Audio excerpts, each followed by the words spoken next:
Hi friends, நான் കഴിഞ്ഞ தவசம் வந்து பஸ் ஸ்டாண்டில் நிக்கும்போது ஒரு சின்ன விஷயத்த பார்த்தேன். அதான் உங்கள்கிட்ட ஷேர் பண்ணுறதுக்காக தான் வந்திருக்கோம். பார்த்தீங்கன்னா வந்து இந்த பெண்களுக்கெல்லாம் ஒரு ஒரு ரொம்ப ஒரு வித்தியாசமான ஒரு தருணம் தானே! அந்த ப்ரெக்னென்ட்டாக இருக்கிற டைம்.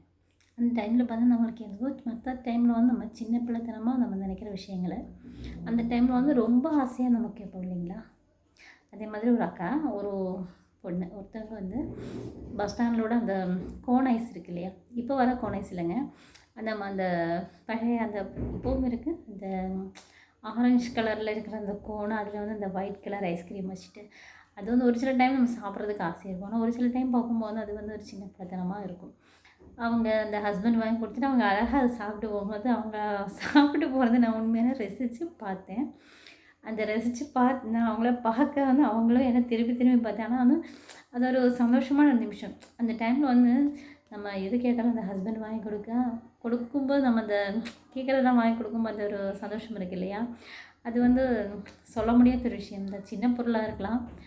ஆனாலும் அதோட சந்தோஷம் வந்து மிக பெருசு இல்லையா? இந்த மாதிரி தருணம் உங்களுக்கு இருந்தா சொல்லுங்க. ஆனா எனக்கு அப்படி இருந்ததுங்க.